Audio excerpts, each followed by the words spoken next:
Cock.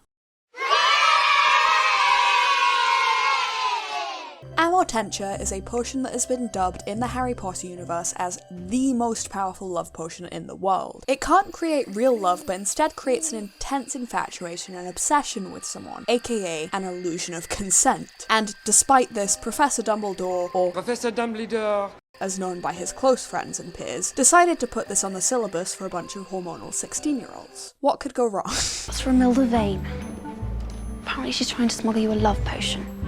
Really? It has a few pretty distinctive characteristics, namely its pearly sheen and perfectly circular steam, characteristics which could also be used to describe another substance, aka cum.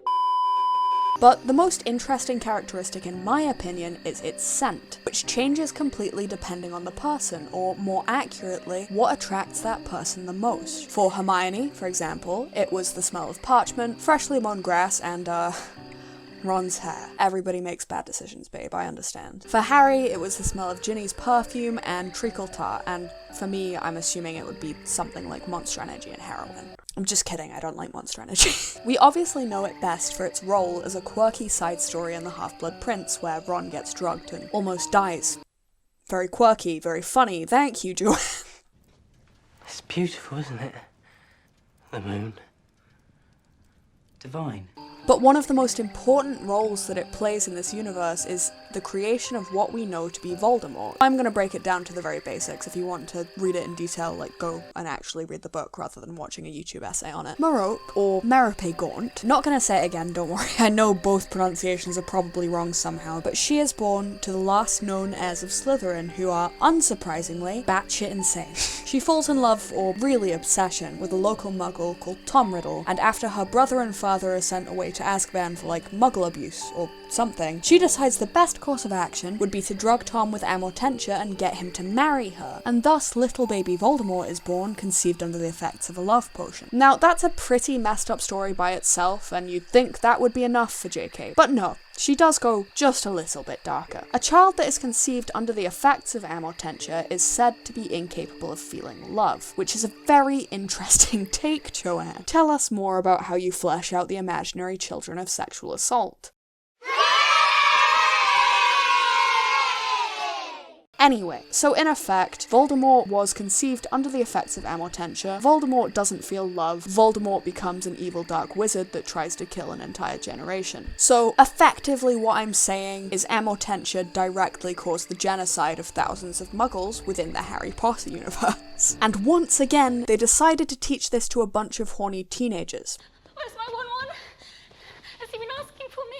Some days I think Dumbledore was trying to create more problems than he solved. I mean, it's not even really clear that there's any non-malicious use of amortentia. Maybe if they filled potions class with how to cure infatuation rather than cause it, Ron wouldn't have almost died in his 6th year of Hogwarts.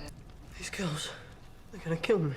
And by the way, there is literally a potion called Hate Potion, which induces a strong dislike for somebody. And due to there being no actual specification on wizard contraception, I'm assuming this is it. There have obviously been a lot of controversies about amortentia, and by controversy I just mean me sat alone in my bedroom stewing over the legal and emotional implications of a potion that at best takes away someone's ability to consent, and at worst causes a loveless child that tries to kill a whole generation of Muggleborns. Despite this, the Ministry doesn't seem to have any regulations around the potion. In fact, pretty much as always with any dangerous thing, they don't really seem to care.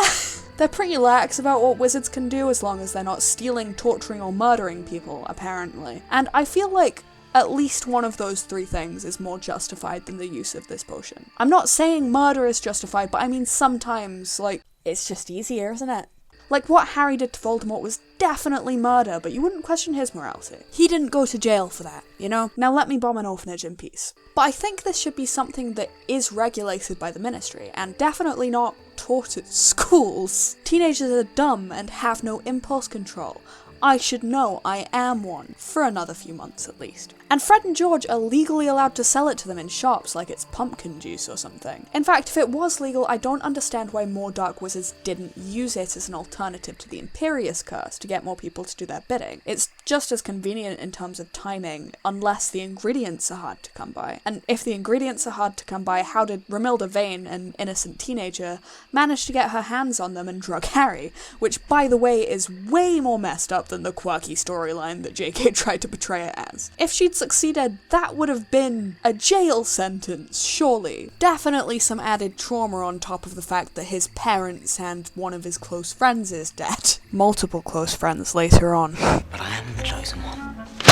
And the worst part is I don't think we will ever know the answers to the details of these questions, because JK never explains it, and instead is too busy writing tweets about the sexuality of side characters. People didn't even notice. All we have are the ancient scriptures, which don't tell us that much either, really. So I'll end this video on an open-ended question. What regulations do you think the Ministry should have had in play? Comment down below, all that good stuff, and I will see you guys next time. Bye!